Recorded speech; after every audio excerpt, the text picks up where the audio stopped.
Today we're going to be watching part 4 of the photos with disturbing backstories. And well, if I'm being honest, I think this part 4 is the worst part of this series. There are like 2 or 3 entries which didn't really, seem that juicy to me. And a few of them are really famous as well, so I don't know, guys. And I also just broke all the rules of an iceberg video and just kind of pushed all the boring entries towards the end. I mean, I don't even know what I'm saying at this point, so let's just start the video. The vanishing of Tara Calico and the haunting photographs that followed.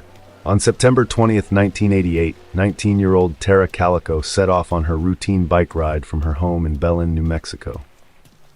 Little did anyone know it would be the last time she was seen.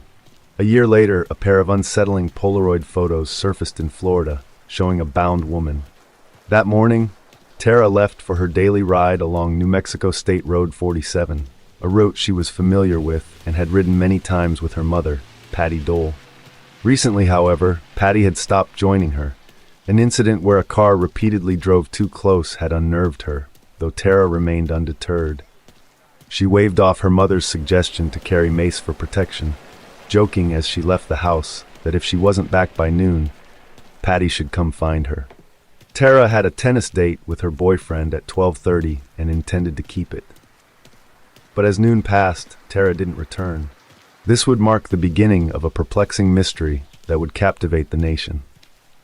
For the next 10 months, John and Patty Dole waited in agonizing silence. That afternoon, when Tara failed to come home, Patty retraced the familiar bike route, hoping to find her. When nothing turned up, she contacted the police. Despite a search effort, neither Tara nor her bike was found, and no witnesses could confirm any accident or abduction. Some reported seeing Tara along the road, with vague recollections of a light-colored pickup truck possibly following her. The police discovered fragments of Tara's Walkman and a cassette tape along the road, which Patty believed were deliberately dropped as a trail. Yet, despite these clues, Tara and her distinctive pink bike remained missing. With no solid evidence of foul play, investigators began to explore the possibility that Tara had run away. Her family, however, vehemently denied this, insisting Tara was happy and full of life.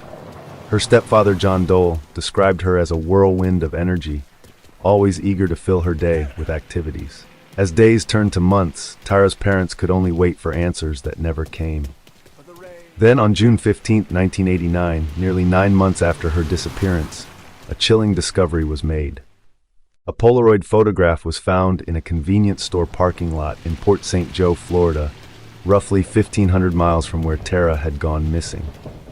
The image showed a young woman and a boy, bound and gagged with duct tape, lying on a blanket. The woman who discovered the photograph recalled seeing a white Toyota van driven by a man with a mustache in his 30s just moments before. Despite efforts to track down the vehicle, it was never found. The eerie Polaroid was soon featured on America's Most Wanted, and viewers quickly reached out to Patty, urging her to take a closer look. At first, Patty wasn't sure, but as she studied the image, she grew convinced. The girl had a scar on her leg that resembled one Tara had received in a car accident years earlier. There was also a paperback book visible in the photo by one of Tara's favorite authors. To Patty, these details were too coincidental. She believed without a doubt that the girl in the Polaroid was her daughter. Law enforcement, however, wasn't as convinced. The Los Alamos National Laboratory reviewed the image, but doubted it was Tara. The FBI couldn't conclusively identify the girl either. However, Scotland Yard in the UK analyzed the photo and concluded that the girl was likely Tara. While experts debated, they all agreed the photo had been taken recently, no later than May of that year, as the film stock used wasn't available before then. But the mystery only deepened when the family of 9-year-old Michael Henley, who had disappeared in April 1988 while on a hunting trip in New Mexico, came forward to identify the boy in the Polaroid as Michael. For a brief time, both families hoped this image might hold the key to finding their loved ones. However, in 1990, Michael Henley's remains were found just 7 miles from the campsite where he vanished. It was determined he had died of exposure shortly after going missing, long before the Polaroid was taken. Despite renewed interest in Tara's case over the years, including the formation of a special task force in 2013, Her fate remains unknown. In 2003, John and Patty decided to leave New Mexico and move to Florida after years of waiting for a breakthrough that never came. The constant reminders of Tara were too painful to bear. Appearing on countless TV programs like Oprah and Unsolved Mysteries, the Doles had done everything they could to keep their daughter's case in the public eye, but they ultimately felt it was time to move on. "There's not anything I can do here that doesn't remind me of Tara," Patty once said. A possible lead emerged in 2008 when Sheriff Rene Rivera of Valencia County claimed to know what happened to Tara. He suggested that two teenage boys had accidentally struck Tara with their car while following her on her bike. Panicking, they allegedly disposed of her body. However, Rivera admitted that without physical evidence, he could not make any arrests, leaving the case unresolved. John Dole expressed frustration, questioning why the sheriff would announce such claims without being able to act on them. He believed there was enough circumstantial evidence to at least pursue the case. Over the years, two additional Polaroids surfaced that some speculated could be connected to Tara. One, found at a construction site in Montecito, California, showed a girl's face with tape over her mouth. The other, taken on an Amtrak train in 1990, featured a woman with her eyes covered, sitting next to a man. While Patty found the Montecito image compelling, she did not believe the girl in the train photo was Tara. Now, more than 3 decades later, Tara Calico's disappearance remains one of the most baffling cold cases. Despite countless theories and fleeting leads, the truth of what happened to her may never be fully uncovered, unless, by some chance, a new clue emerges. The assassination of Reynaldo Dagsa. Just after midnight on January 1, 2011, Filipino politician Reynaldo Dagsa captured a seemingly innocent family photo on a street in Caloocan, completely unaware that he had also captured an image of the man who would soon take his life. Despite Dagsa's tragic death, his final photograph became crucial evidence. It provided law enforcement with the identity of his assassin, Arnel Buenaflor, who was apprehended shortly thereafter. Mark David Chapman, the assassin of John Lennon. On December 8, 1980, Mark David Chapman, a devout Christian with an obsession for J.D. Salinger's The Catcher in the Rye, made his mark on history by gunning down John Lennon outside the musician's residence in New York City. Chapman's arrest followed swiftly, but the damage was irreversible. The murder shocked Lennon's family and devastated millions of fans across the world, who mourned the loss of the beloved former Beatle. During the 1970s, John Lennon sought refuge in the relative anonymity of New York City. The constant attention he received in England had become unbearable, leading him to relocate with his wife, Yoko Ono, to the iconic Dakota Building in Manhattan. New York provided him a respite from the unrelenting public scrutiny. As he explained in an interview, "People come and ask for autographs, or say hi, but they don't bug you." But Lennon could never have foreseen that one of those requests for an autograph would come from his future murderer. On that fateful evening, Chapman approached Lennon earlier in the day to ask for an autograph. Lennon, ever gracious, signed his album without hesitation, treating Chapman like any other fan. Yet later that night, as Lennon returned home around 11 p.m., Chapman was still there, lying in wait. This time, instead of asking for another autograph, Chapman pulled out a gun and shot Lennon 4 times.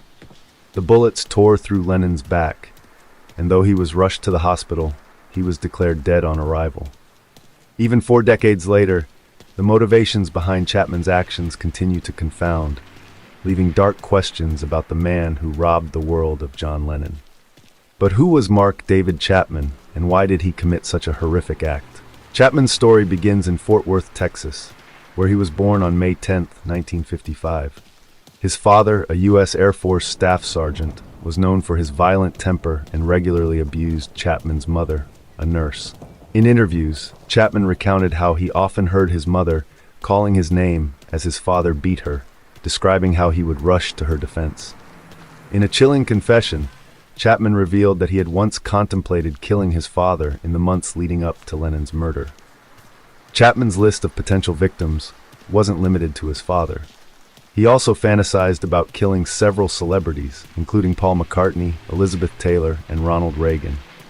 His descent into darkness was marked by a history of drug abuse and feelings of alienation, which began as early as his teenage years. By 14, he was regularly skipping school, experimenting with drugs, and even lived on the streets for a brief period. Ironically, Chapman had once idolized Lennon and the Beatles, and even professed to friends that he dreamt of becoming one of the band members. But his admiration turned to resentment after a 1966 interview in which Lennon remarked that the Beatles were more popular than Jesus. Chapman's disillusionment deepened, and he began to direct his anger towards Lennon, rewriting the lyrics to the song Imagine to say, "Imagine if John were dead." Chapman's mental state continued to unravel as he sought solace in religion and literature. In 1971, he became a born-again Christian and developed a fixation on Holden Caulfield, the protagonist of Salinger's The Catcher in the Rye. Chapman identified with Caulfield's feelings of isolation and societal rejection. By 1977, his deteriorating mental health led to a suicide attempt, though he would go on to marry Gloria Abe, a travel agent, 2 years later. Chapman's obsession with Lennon reached its peak in 1980 after reading Anthony Fawcett's John Lennon, One Day at a Time. He grew to believe that Lennon was a hypocrite who preached peace and love while living a life of luxury. By October of that year, Chapman had quit his job and traveled to New York City with one goal: to kill John Lennon. Armed with a copy of The Catcher in the Rye, which he would later claim was his statement, Chapman spent the day of December 8th waiting outside the Dakota Building. After obtaining an autograph from Lennon earlier that evening, Chapman returned to the scene just before 11 p.m. As Lennon and Ono arrived home, Chapman stepped out of the shadows and fired 5 rounds at Lennon, 4 of which struck the musician. After the shooting, Chapman made no attempt to flee. Instead, he remained at the scene, calmly reading from his copy of The Catcher in the Rye until police arrived. His defense team initially planned to argue that he was insane, but Chapman rejected this notion, choosing instead to plead guilty. Chapman's trial was a media spectacle, with prosecutors painting him as a cold, calculated killer. Though psychiatrists diagnosed him with schizophrenia and psychosis, he was deemed competent to stand trial. On August 24, 1981, Chapman was sentenced to 20 years to life in prison. Over the years, Chapman has expressed remorse for his actions, stating in one parole hearing that he had sought glory by killing Lennon, but had instead become a murderer. Despite his multiple expressions of regret, Chapman has been denied parole numerous times, in part due to the efforts of Yoko Ono, who has repeatedly written letters urging the board to keep him incarcerated. Chapman continues to serve his sentence at the Wende Correctional Facility in New York, where he remains a symbol of one of the darkest moments in music history. A notorious outlaw of the Wild West. This mugshot from 1883 is the sole surviving image of Pete Spence, a notorious outlaw who roamed the Arizona frontier alongside Frank and Tom McGlory. Already infamous as a thief, Spence emerged as the prime suspect in the 1882 murder of Morgan Earp, the brother of famed lawman Wyatt Earp. The only person who could testify against him was his own wife, but the court disallowed her testimony due to spousal privilege, despite her claims of overhearing Spence planning the crime with his associates. A year later, Spence was arrested again for brutally assaulting and killing a man, but he served a mere 18 months of a 5-year sentence, receiving an unexpected pardon from the governor. How cannibal serial killer Joachim Kroll was caught after his toilet got blocked by human remains. Joachim Kroll may not be as notorious as Ted Bundy or Jeffrey Dahmer, but his crimes are equally, if not more, horrifying. Dubbed the Ruhr Cannibal, Ruhr Hunter, or Duisburg Man-Eater, Kroll's gruesome murder spree claimed at least 14 lives, though authorities suspect he was responsible for even more deaths. This German serial killer, who resorted to cannibalism, chillingly admitted that he consumed parts of his victims as a means of saving money, as meat was expensive at the time. Despite evading authorities for nearly 20 years, during which several innocent men were wrongfully arrested for his murders, Kroll's horrific run came to an end when he clogged a shared toilet with his latest victim's intestines. Taken soon after his capture, this photo shows Kroll reenacting one of his murders for the police. Born in 1933 during the Nazi regime's rise in Germany, Kroll was the youngest of 8 children and was often regarded as weak. This constant belittlement, coupled with the instability of growing up in the midst of World War II, likely shaped his later violent tendencies. A frequent bedwetter, Kroll also essayed animals, both behaviors identified as warning signs within the McDonald triad, which is used to predict violent behavior in adulthood. Like many families in wartime Germany, Kroll's family faced extreme poverty and hunger. His father, a soldier in the German army, was captured by the Russian army and never returned, leaving Kroll and his siblings to be raised by their mother. Struggling in school due to both the war and his learning difficulties, Kroll left education at 15, having only reached a 4th grade level. Later tests revealed that Kroll's IQ was just 78, and some reports suggest he may have been illiterate. Kroll's life took a dark turn while he was working as a farmhand.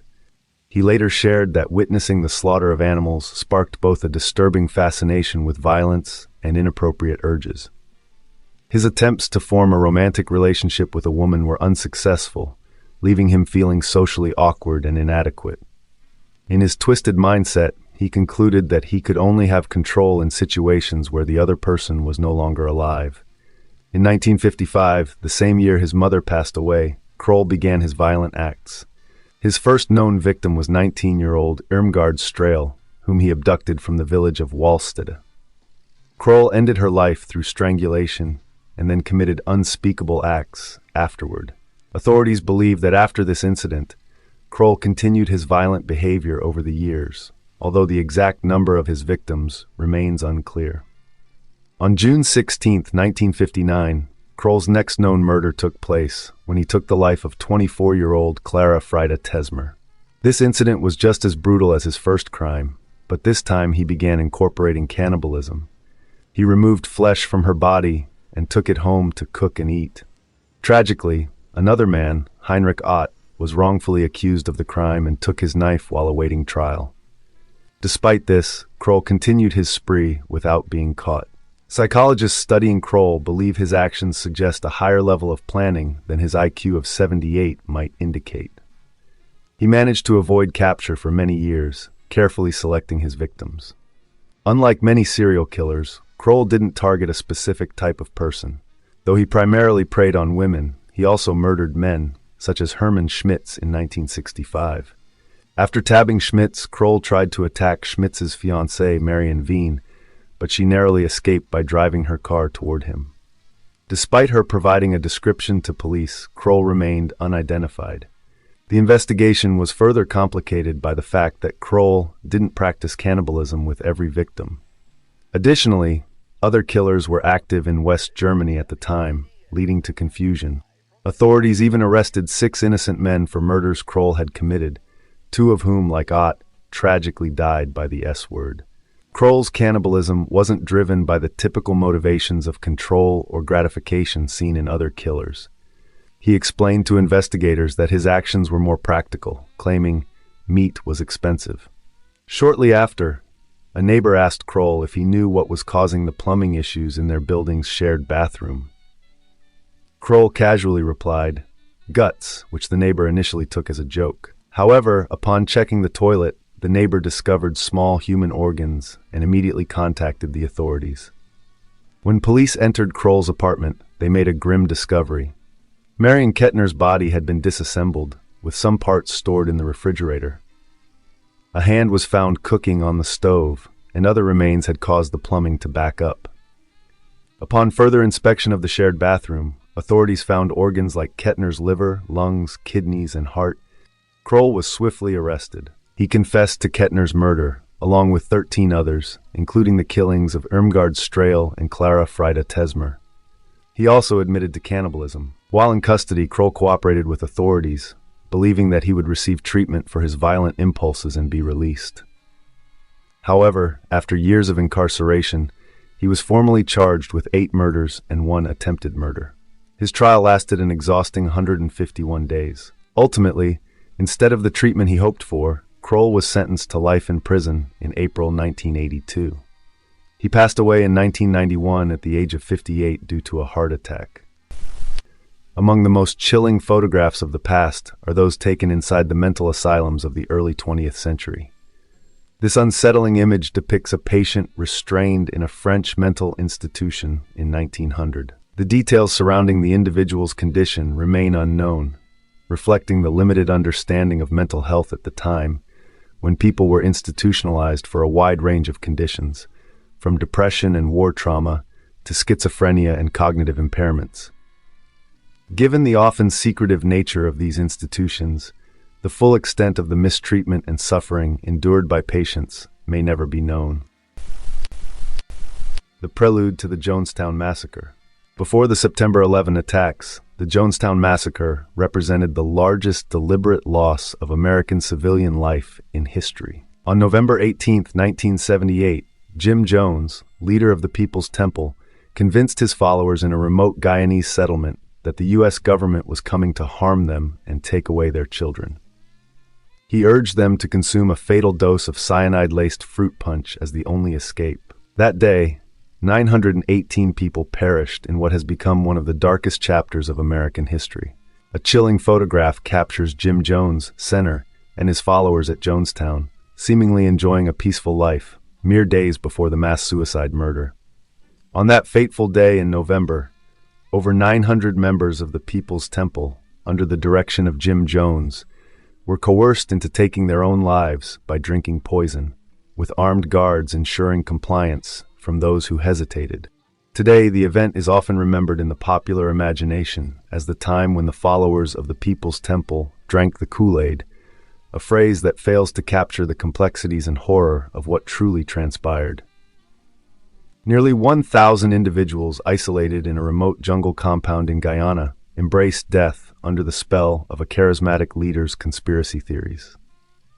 The question remains, how could so many people fall so deeply under the sway of a cult leader that they were willing to follow him to such a tragic end? To understand why nearly 1,000 people lost their lives at Jonestown, we must consider the context of the 1970s, a time when many sought an integrated, equitable society free from racism and inequality. For the followers of Jim Jones, the People's Temple promised this vision. Jones himself, once a respected figure in the civil rights movement and founder of one of the first racially integrated churches in the Midwest, had gained a reputation as a social justice warrior. His early work earned him the support of influential leaders and the admiration of a diverse congregation. However, Jones's ambitions extended beyond religious leadership. To attract followers and funding, he delved into faith healing, performing elaborate hoaxes that he rationalized as necessary for a greater good. These early deceptions set a precedent for the manipulation and control that would only grow more dangerous over time. As the 1970s progressed, Jones's behavior became increasingly erratic and paranoid. He spoke frequently of an impending doomsday, often blaming a corrupt government for the looming catastrophe. Despite his paranoia, Jones retained the support of prominent political figures, including First Lady Rosalynn Carter and California Governor Jerry Brown. However, a series of defections from the temple brought intense media scrutiny, revealing scandalous behavior and abuses of power. Faced with mounting criticism, Jones decided to relocate the People's Temple to Guyana, drawn by its socialist government and lack of an extradition treaty with the U.S. There, in the dense jungle, the temple constructed what was meant to be a utopian commune, a pure Marxist society. But life at Jonestown quickly turned grim. Followers endured grueling labor, hunger, and constant propaganda in the form of lectures and films. As Jones's mental and physical health deteriorated, he became increasingly reliant on drugs, further exacerbating his paranoia and instability. Conditions at Jonestown grew harsher by the day. Jones's speeches, broadcast incessantly over loudspeakers, grew more incoherent and apocalyptic. Followers were subjected to harsh punishments, including confinement in small boxes or being left in dry wells overnight. Some were beaten for minor infractions, while others were forced to participate in white night drills, where they rehearsed the ritual of mass suicide. By the time U.S. Congressman Leo Ryan arrived in Guyana to investigate reports of mistreatment, Jonestown was teetering on the brink. Despite an initial impression that most residents were there willingly, a small number asked to leave with Ryan's delegation, which triggered Jones's paranoia. Convinced that the government would soon destroy everything he had built, Jones ordered his armed guards to attack Ryan and his party at a nearby airstrip, killing 5, including the congressman. The murder of Congressman Ryan marked the point of no return. Jones gathered his followers and told them that their enemies would soon descend upon them. Faced with the imminent arrival of authorities, he presented revolutionary as the only dignified option left. He urged his followers to drink a cyanide-laced fruit punch, telling them it was better to die peacefully than to be captured and tortured. The final moments were captured in a chilling audio recording. Jones can be heard urging calm, reassuring parents that their children will suffer no pain, and castigating those who express doubts or hesitations. As the poison began to take effect, the compound descended into chaos. Children screamed and parents wept. Yet Jones remained detached, issuing commands and urging his followers to finish what they had started. When Guyanese authorities arrived at the Jonestown compound the following day, they were met with a horrifying sight: hundreds of bodies strewn across the ground. The dead included nearly 300 children who had been given poison by their parents. Among the adults, many were elderly or dependent on others for survival. Jim Jones was found dead from a gunshot wound to the head, having chosen to avoid the poison himself. The Jonestown tragedy is often referred to as a massacre rather than a mass suicide, given the presence of armed guards and the clear signs of coercion. While some members may have believed they were participating in yet another drill, for others, there was no escape.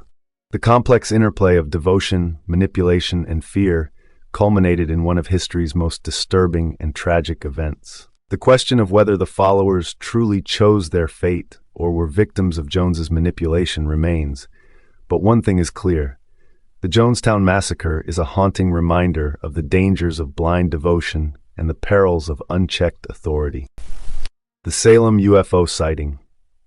On the morning of August 3, 1952, a photograph was taken that seemed to show 4 unidentified flying objects hovering over the skies of Salem, Massachusetts. Captured by Shell Alpert at the Salem Coast Guard Air Station, the image shows these mysterious lights above the areas of Winter Island and Cat Cove. While some claim the lights were merely reflections on a window, others point to multiple UFO sightings reported throughout the 1950s. The true nature of the photograph remains an enigma that may never be solved. William Heirens, the 17-year-old convicted for murdering a girl aged 6. Born in Chicago in 1928, just before the Great Depression, Heirens grew up in a home marked by poverty and frequent parental conflict. As a young boy, he sought escape by wandering the streets, often engaging in petty theft. At age 12, while working at a grocery store, he accidentally shortchanged himself and compensated by stealing $1 from an apartment through a cracked door. From there, his thefts escalated to larger amounts and more personal items, leading him to accumulate a strange assortment of stolen goods, from cameras to cocktail shakers. By age 13, Heirens was caught breaking into a building's basement, marking the beginning of a series of arrests that earned him a reputation as a minor but persistent criminal in the eyes of the Chicago police. To him, theft was merely a hobby, a distraction from his troubled home life. His behavior landed him in a semi-correctional school in Indiana, but his criminal activities continued. He was later sent to a private institution in central Illinois, where, despite his mischief, he demonstrated exceptional academic prowess, earning top grades and qualifying for courses at the University of Chicago by age 16. Despite his achievements and aspirations of becoming an electrical engineer, Heirens couldn't resist his old habits. In 1945, at just 17, he enrolled at the University of Chicago but reportedly continued to engage in thefts, which some believe escalated into something far more sinister. While the infamous murder of Frances Brown, due to its grisly scene and the eerie lipstick message, is the most well-known, it was actually the second murder attributed to Heirens. 6 months prior, in June 1945, 43-year-old Josephine Ross was discovered dead in her home, her neck stabbed multiple times. A skirt had been wrapped around her neck, and her wounds had been taped shut. Police investigated her fiancé and former boyfriends, but they all had alibis. It was believed Ross had surprised a burglar, and was killed in a panic. The only clue was a few strands of dark hair clutched in her hand, leading authorities to suspect a dark-haired individual. With no witnesses or reports of suspicious characters, the case seemed destined to remain unsolved until the next murder, 6 months later. On December 11, 1945, Frances Brown was found brutally murdered in her apartment. Like Ross, her head was wrapped, this time in towels, and again, there was an absence of evidence. No fingerprints, no signs of forced entry, nothing to identify the killer, except for the lipstick message on the wall. A chilling message written in lipstick on the wall of Frances Brown's apartment sent shockwaves through Chicago. "For heaven's sake, catch me before I kill more. I cannot control myself." Brown was discovered with a bread knife embedded in her neck. This was the first real clue in a series of murders that would grip the city. The media sensationalized the killings and labeled the unknown perpetrator the lipstick killer, a name that would soon become associated with William Heirens.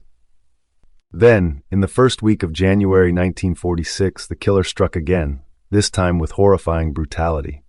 On the morning of January 7th, James Degnan discovered his year-old daughter, Suzanne, missing from her bedroom. A frantic search of the neighborhood ensued, and a crumpled ransom note demanding $20,000 was found in her room, instructing the family not to contact the police. But the note turned out to be a cruel distraction.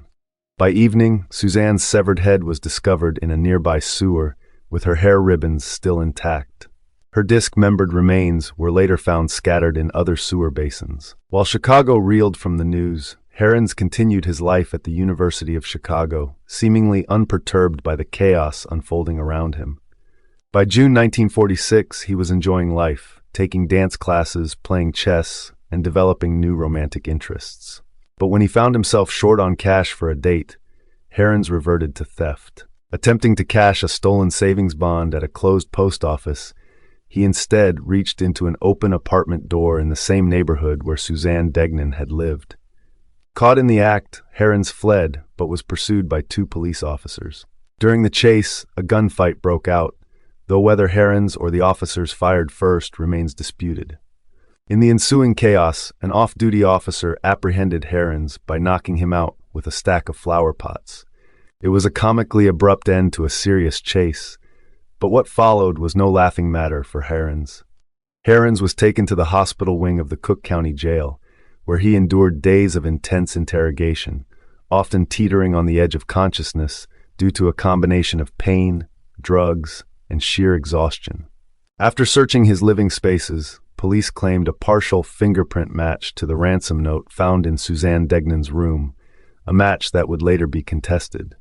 Despite the mounting pressure, Heirens did not initially confess to any of the murders. Desperate, the police resorted to extreme measures. A nurse poured ether on his genitals, an officer repeatedly punched him, and Heirens was subjected to a spinal tap and injected with sodium pentothal, known as truth serum.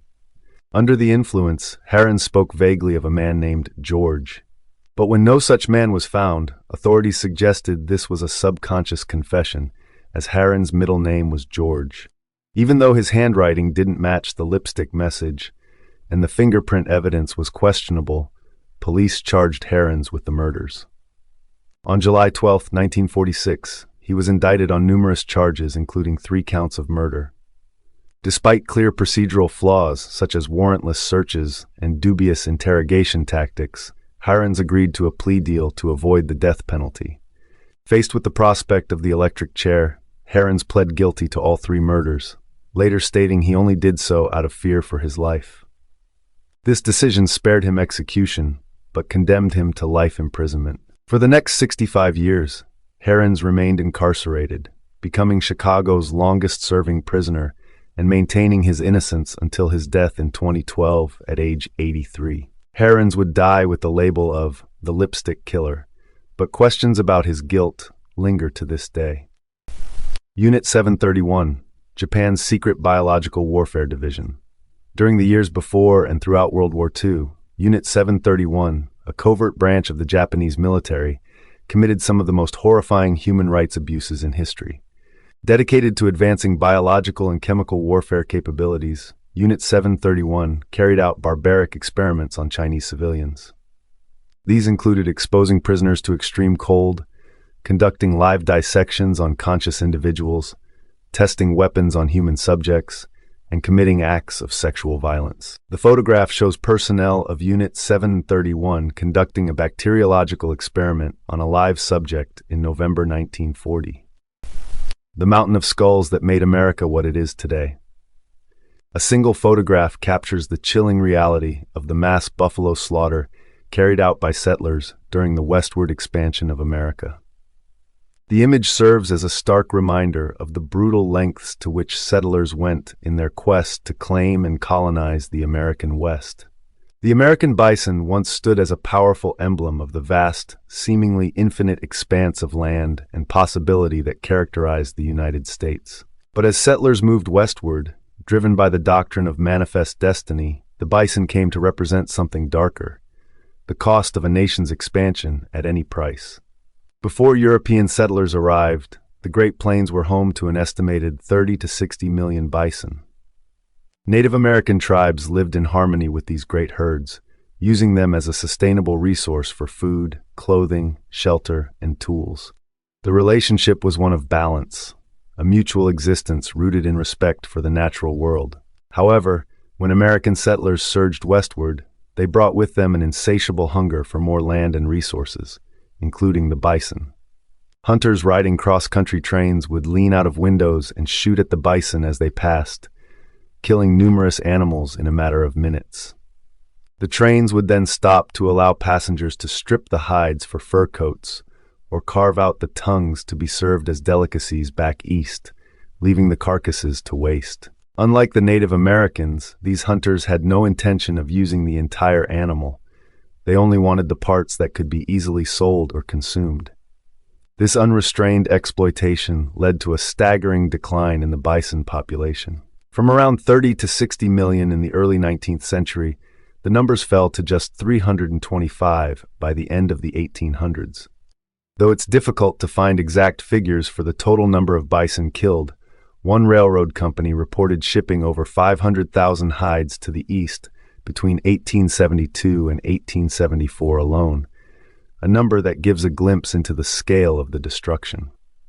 To the settlers, however, this was merely a stepping stone in the pursuit of manifest destiny, a widely held belief that Americans were divinely ordained to spread across the continent from the Atlantic to the Pacific. The eradication of the bison was also a calculated tactic in the campaign against Native American populations.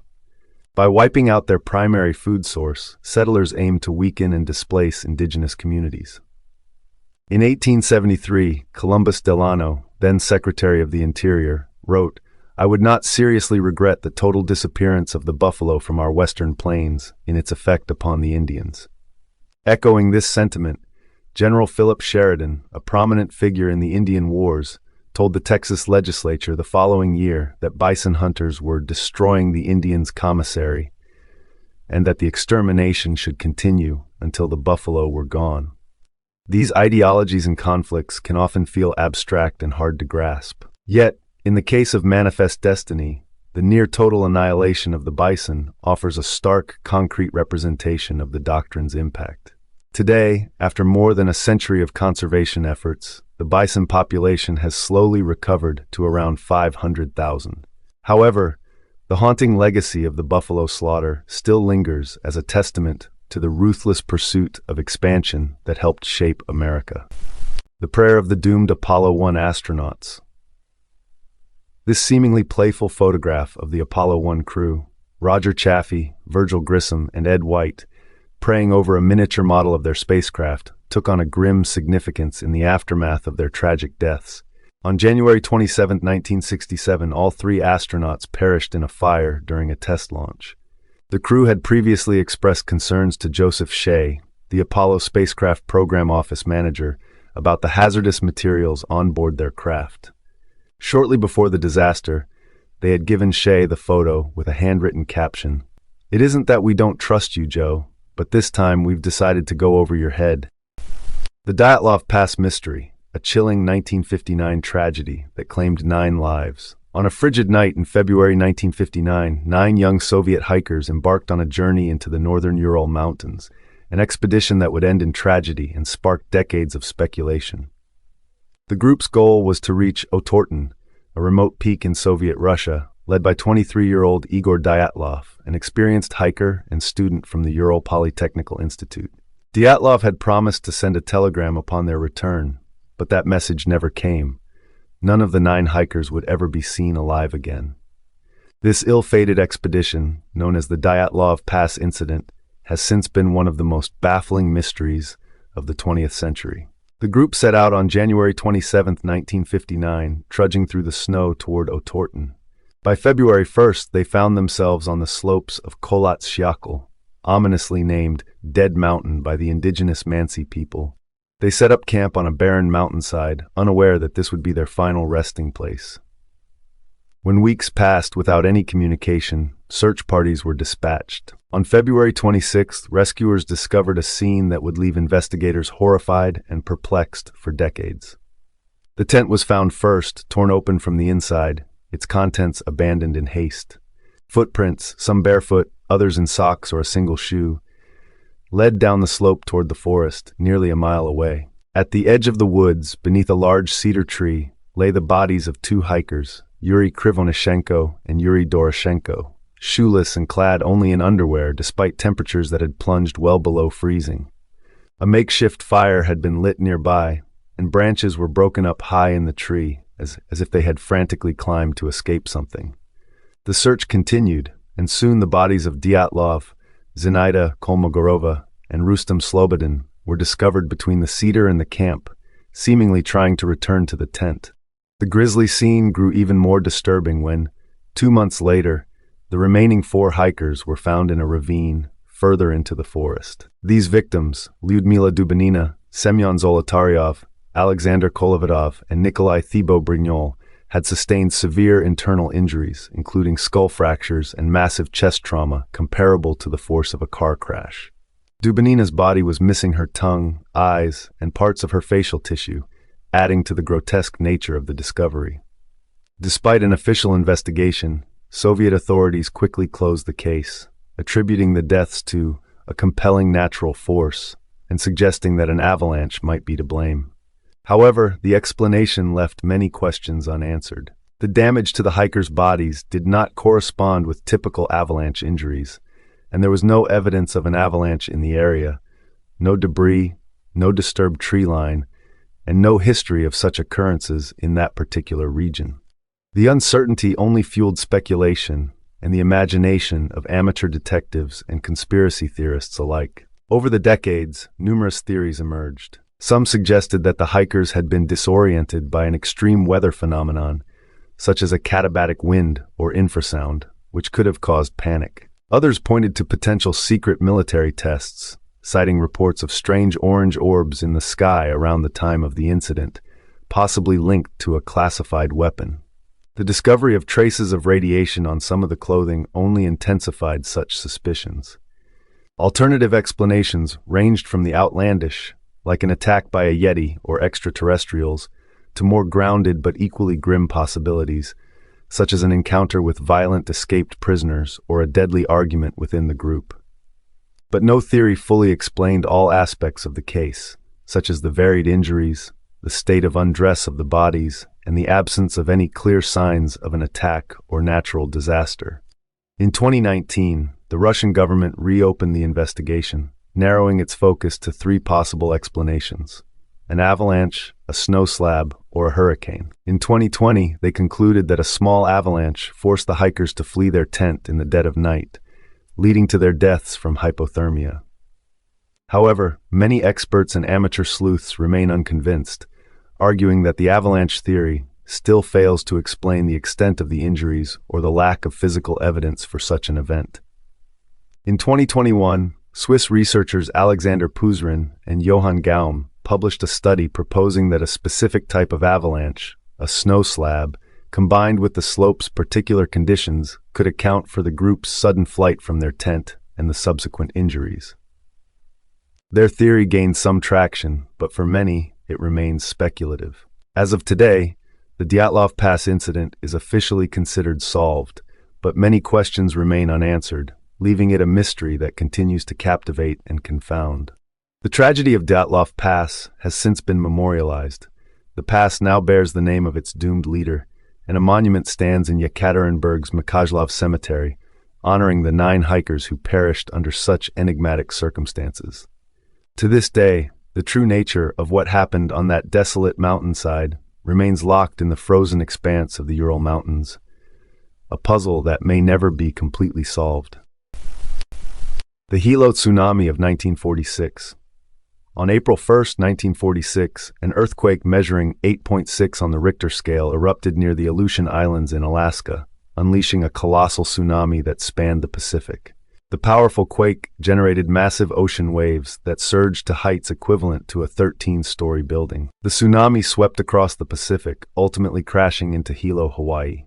The impact was catastrophic, claiming over 170 lives and cementing its place as one of Hawaii's deadliest natural disasters. This haunting photograph captures the final moments of an unknown individual in the lower left corner. The Stanley Hotel, the real-life inspiration behind The Shining's Overlook Hotel. Though the terrifying Overlook Hotel from The Shining seems too nightmarish to exist, it was actually inspired by a real place, the Stanley Hotel in Estes Park, Colorado. This grand hotel, located at the foot of the Rockies, became the muse for Stephen King's iconic horror novel after he spent a night there in October 1974. At the time, the Stanley was preparing to close for the winter season, and King, an emerging horror novelist, along with his wife, found themselves the only guests in the massive hotel. After dining in an eerie, empty dining room, where chairs were stacked on every table except his own, and wandering through the deserted hallways, the seeds of a new story began to form in King's mind. Later that evening, King had a vivid, frightening dream. He saw his young son being chased through the hotel's endless halls by a fire hose. Upon waking, King felt a surge of inspiration. He recalled, "I got up, lit a cigarette, sat in the chair looking out the window at the Rockies, and by the time the cigarette was done, I had the bones of the book firmly set in my mind." This dream laid the foundation for The Shining, which would go on to immortalize both the fictional Overlook Hotel and the real-life Stanley Hotel. Although the 1980 film adaptation of The Shining, now considered one of the greatest horror films of all time, was filmed at Oregon's Timberline Lodge for exterior shots and drew some design inspiration from California's Ahwahnee Hotel, it is the Stanley Hotel that holds the true claim to being the Shining Hotel. Yet the Stanley Hotel wasn't always linked to tales of horror. Built in 1909 by the wealthy entrepreneur Freeland Oscar, the hotel was intended to be a luxurious retreat for affluent travelers. It offered a variety of amenities, including a casino, a trap shooting range, a billiard room, a grand veranda, and even its own airfield. Stanley, a man of high standards, went as far as personally sitting in the hotel's lobby to screen guests, turning away those he deemed unsuitable. He was known to enforce this policy even during World War I, despite the difficulties the hotel and the tourism industry faced at the time. Despite his strict standards, Stanley's methods seemed to pay off, as the hotel became a favored destination for high-profile visitors, including President Theodore Roosevelt and Japan's Emperor Hirohito. However, after Stanley's death in 1940, the hotel's prestige began to decline. By the time Stephen King visited the Stanley in 1974, the once glamorous resort was struggling. Yet, after The Shining was published and a new management team took over, interest in the hotel was reignited. Tourists flocked to stay in what was now known as the real-life Overlook Hotel, drawn not only by its connection to King's novel, but also by its reputation as one of the most haunted places in America. Although The Shining's movie adaptation wasn't filmed at the Stanley, the hotel's association with the story grew. Horror fans, eager to experience the inspiration behind the Overlook, were particularly interested in Room 217, the room where King had stayed, and the one featured in his novel. According to the Stanley Hotel's website, Room 217 remains one of the most requested rooms today. However, as visitors soon discovered, King was not the only one to have experienced something strange at the Stanley. Guests began reporting various paranormal encounters, solidifying the Stanley's reputation as a hub for ghostly activity. From claims of F.O. Stanley's spirit roaming his old billiard room to tales of a ghostly thief in room 401 stealing guests' belongings, the hotel's haunted legacy only grew. This eerie atmosphere, combined with its historical significance, has made the Stanley Hotel a favorite destination for ghost hunters and paranormal enthusiasts. The astonishing survival story of Beck Weathers on Mount Everest. Beck Weathers was presumed dead on Mount Everest, and his fellow climbers had already informed his wife of his demise. Yet, against all odds, he made it down the mountain and returned to camp, defying all expectations. On May 11, 1996, the world believed Beck Weathers had perished on Mount Everest. The reality, however, turned out to be even more extraordinary. During a grueling 18-hour ordeal, Everest seemed determined to claim Weathers and his fellow climbers.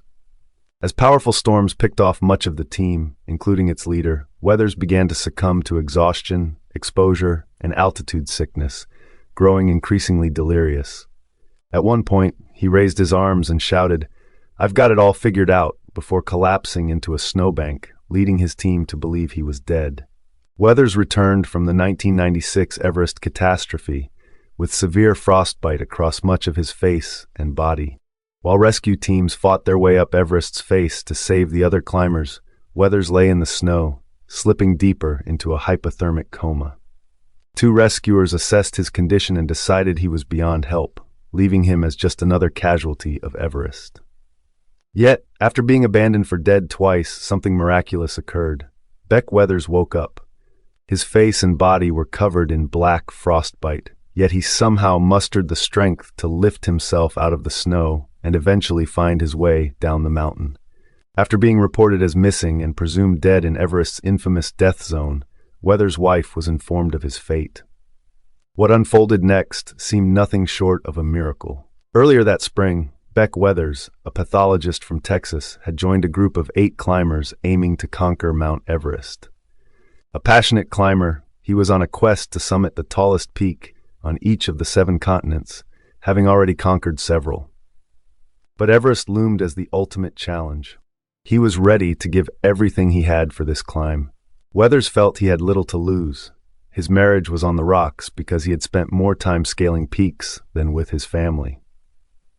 Unbeknownst to him, his wife had decided to file for divorce upon his return. Yet, focused solely on the ascent, he pushed these concerns aside. However, the environment he entered was unrelentingly hostile, with temperatures averaging -21 degrees Fahrenheit and wind speeds reaching up to 157 miles per hour. On May 10, 1996, Weathers arrived at Everest Base Camp, fully prepared to tackle the ascent. The expedition was led by seasoned mountaineer Rob Hall, a New Zealander who had scaled all 7 summits and summited Everest 5 times. With Hall's confidence, the group felt assured. On that clear May morning, 8 climbers set out full of optimism. The initial hours of the climb seemed almost easy, but they soon discovered how unforgiving the mountain could be. Before the expedition, Weathers had undergone a routine surgery, radial keratotomy, to correct his nearsightedness. Unfortunately, the high altitude altered the shape of his still recovering corneas, leaving him nearly blind in the dimming light. Recognizing the danger, Hall ordered Weathers to stay put on the trail while he led the others to the summit, promising to retrieve him on the descent. Begrudgingly, Weathers agreed. He waited as numerous other climbers passed him on their way down, some offering to take him with them. But he remained steadfast, trusting Hall to return. Tragically, Hall never made it back. After one climber became too weak to continue at the summit, Hall refused to abandon him. He remained with the climber, ultimately succumbing to the cold. His body still lies just below the south summit to this day. Nearly 10 hours passed before Weathers sensed something had gone wrong. He waited alone, hoping another team member would pass by. Around 5 p.m., a climber informed him that Hall was stranded. Despite knowing he should descend, Weathers chose to wait for another teammate said to be close behind. Mike Groom, another experienced climber and team leader, eventually arrived and decided to guide Weathers and a few others back to their camp for the night. As they made their way, a violent storm erupted, engulfing the mountain in snow and reducing visibility to almost nothing. At one point, the group nearly stumbled off the mountain's edge while searching for their tents. Weathers lost a glove during the journey and began feeling the effects of altitude and cold.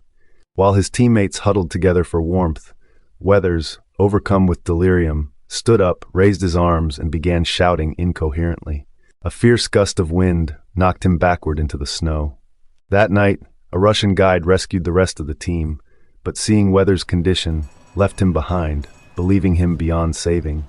As is often the practice on Everest, Weathers was left where he lay, destined to become one of its many lost souls.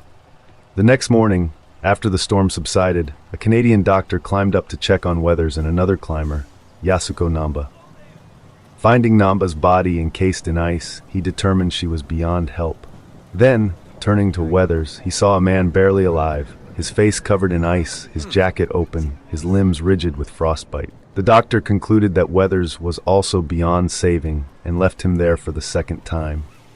But Beck Weathers wasn't dead. Incredibly, around 4 p.m., he awoke from his hypothermic coma. "I was so far gone in terms of not being connected to where I was," he later recalled. "There was a nice, warm, comfortable sense of being in my bed. It was really not unpleasant." As he came to his senses, he realized he was lying on the mountain, not in a bed. His right arm made a wooden sound when it hit the ground. Adrenaline surged through him as the reality of his situation dawned. This was not a dream, he realized. If I don't get up, if I don't move, I'm gonna die right here. He summoned his strength and staggered down the mountain, stumbling on frost-bitten feet that felt like fragile porcelain. When he reached a lower camp, the climbers there were astounded. Despite his blackened face and frostbitten limbs, Beck Weathers was alive, walking and talking. News of his miraculous survival quickly spread to the base camp, shocking everyone. Not only was Beck Weathers alive, but he had seemingly come back from the dead. After the Canadian doctor left him for dead, his wife had been informed of his demise. Yet there he stood, battered but very much alive. Within hours, a rescue helicopter was dispatched, the highest altitude rescue mission ever attempted, to airlift him to a hospital. Weathers lost his right arm, most of the fingers on his left hand, several toes, and his nose to frostbite. Remarkably, doctors fashioned a new nose for him from the skin of his neck and ear, growing it on his forehead before transplanting it to its proper place. Ever the joker, Weathers quipped to his rescuers, "They told me this trip would cost me an arm and a leg. So far I've gotten a better deal." Beck Weathers has since retired from climbing and focused on his family. While he never completed the 7 summits, he believes he achieved a greater victory. His wife, furious that he had been left to die, chose not to divorce him and instead supported him through his recovery. Weathers' near-death experience not only saved his life, but also his marriage. He later chronicled his ordeal in his memoir, Left for Dead: My Journey Home from Everest. Though he emerged from the mountain physically diminished, he claims he has never been more spiritually whole. The Rothschild Surrealist Ball of 1972 remains one of the most enigmatic and unsettling gatherings in modern history. Attendees adorned themselves in bizarre masks and elaborate costumes, creating an atmosphere of mystery and intrigue. The Rothschild family, long a subject of conspiracy theories that accused them of everything from manipulating global finances to instigating wars, only fueled such speculations with this extravagant event hosted by Baroness Marie-Hélène de Rothschild at the Château de Ferrières in France. The guest list was just as curious, including Salvador Dali and Audrey Hepburn, while the dessert featured a life-sized female figure made entirely of sugar, adding another layer of surrealism to the affair. 20 chilling images from inside Ed Gein's House of Horrors. Inside the home of Ed Gein, authorities found a gruesome assortment of macabre items, including a trash can and several chairs upholstered in human skin, a belt and corset fashioned from severed nipples, and skulls transformed into bowls. While Ed Gein may not possess the same immediate recognition as notorious killers like Ted Bundy, the discoveries made in his home following his arrest sent shockwaves through 1950s America, leaving a legacy of horror that endures to this day. Gein's morbid obsession with his deceased mother served as a direct influence on Robert Bloch's 1959 novel Psycho and its subsequent film adaptation. His penchant for memorabilia, and the crafting of grotesque items such as skin-covered chairs, masks, and lampshades became essential elements in the visceral horror depicted in movies like The Texas Chainsaw Massacre and The Silence of the Lambs. Yet, before Gein's atrocities found their way into the pages of world-renowned literature, silver screens, and the collective memory of a post-war nation basking in the glow of perceived innocence, he was merely another resident of Plainfield, Wisconsin. It wasn't until authorities breached the walls of his house of horrors that the full extent of his derangement was revealed. The contents of Ed Gein's house become even more disturbing when one considers his life story. Like many serial killers, Gein's gruesome interests took root early, often stemming from abusive, sexual, or masochistic tendencies. To truly understand Gein, one must first explore his formative years, marked by a toxic upbringing under the harsh rule of an overbearing religious mother. Born Edward Theodore Gein on August 27, 1906, in La Crosse, Wisconsin, he was raised in a deeply dysfunctional household. His father, George, was a heavy drinker, leaving young Ed primarily under the control of his mother, Augusta, a religious zealot. Though Ed had an older brother, Henry, the siblings were no match for Augusta's fanatical Puritanism, which dominated their home. She regularly shamed her children and preached endlessly about sin, carnal desire, and lust, while their father, often in a drunken stupor, looked on without objection. In 1915, Augusta moved the family to a remote farm in Plainfield. 9-year-old Ed rarely left the property except for school. This farmhouse would be his home for decades and the site of his monstrous crimes. Though Gein had likely already been shaped by his mother's oppressive doctrines, his psychological issues didn't fully manifest until both of his parents passed away. After George died in 1940, 34-year-old Ed remained at home with his mother and brother, taking on odd jobs to support Augusta. In 1944, a supposed accident further reduced the family. While Gein and Henry were burning brush on their property, the fire reportedly grew out of control, resulting in Henry's death. After Gein's later crimes were exposed, some began to suspect there was more to the story of Henry's death. Regardless, with Henry gone, Gein had his mother all to himself, remaining in their isolated home, where Augusta continued her domineering ways until her death in 1945. This period of Gein's life, his intense devotion to his mother, and psychological unraveling, directly inspired Alfred Hitchcock's Psycho. Gein never dated, nor did he socialize, instead dedicating himself entirely to caring for his mother. Following her death, Gein's mental health deteriorated rapidly.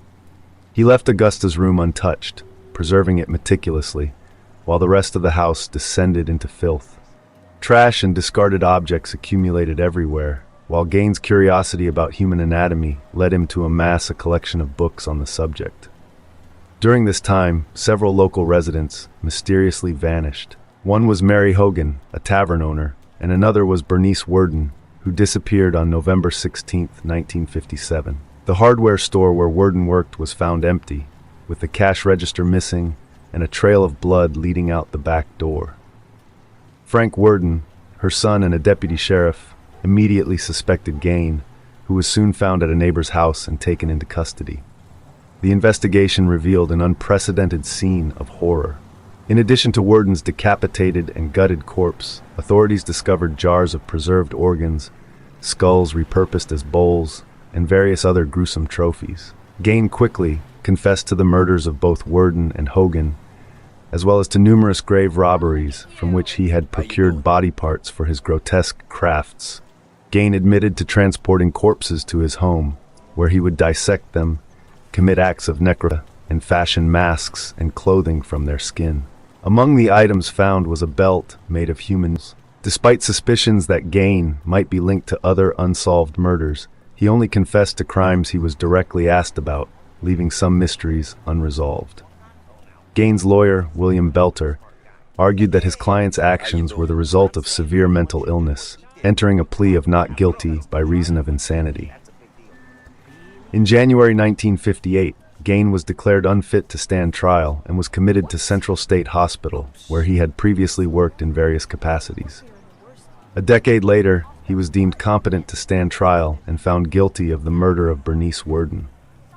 However, Due to his earlier insanity ruling, Gein was once again confined to a mental institution. Gein made an attempt to secure his release in 1974, but it was denied. Throughout his confinement, he kept a low profile, showing a calm demeanor when not experiencing manic episodes. As his health deteriorated, he was transferred to the Mendota Mental Health Institute, where he died on July 26, 1984, from cancer and respiratory illnesses. Ed Gein's legacy is defined by his unparalleled acts of sexual depravity and brutal violence.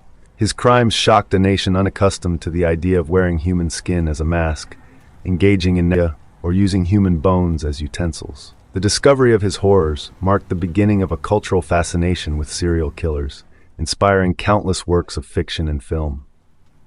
From novels like American Psycho to the music of bands like Cannibal Corpse and horror classics such as Psycho and the Texas Chainsaw Massacre, Ed Gein's legacy endures as both a source of disgust and a catalyst for exploring the darkest corners of human nature through art. Ed Gein's house from a distance appears deceptively peaceful in Plainfield, Wisconsin, on November 18, 1957. Local townspeople look into Ed Gein's kitchen while he is taken into custody. The deputy sheriff stands outside one of America's most infamous crime scenes. Crowds gather outside Gein's residence as news of his crimes spreads nationwide. The crime lab works at Gein's residence following his arrest. A wreath found inside Gein's home. Trooper Dave Sharkey inspects instruments found in Gein's home, including skulls and a newly sutured corpse. One of the few tidy rooms in Gein's house, kept spotless in memory of his mother. The chaotic kitchen, where body parts of Gein's victims were discovered. The eerie, cluttered living room of Ed Gein. A chair made of human skin found in Gein's home. Neighbor Bob Hill looks around in shock. He visited Gein the day of Mrs. Worden's murder. Investigators search for clues on Ed Gein's unsettling property. A police officer removes a chair from the house, which was covered in human skin. Officers dig for evidence in Gein's garage. Investigators relocate a car to thoroughly clear the area for any potential evidence, of which Gein's House of Horrors had an abundance. Although Ed Gein lived in squalid conditions, he kept several rooms in pristine condition, sealing them off after his mother's death in 1945. An officer inspects the cluttered kitchen where human skulls, membered body parts, and the mutilated body of Mrs. Bernice Worden were found. A crowd of about 2,000 people sift through Gein's belongings during an auction after his arrest. The remains of Gein's house, reduced to smoldering rubble after a fire of unknown origin destroyed it,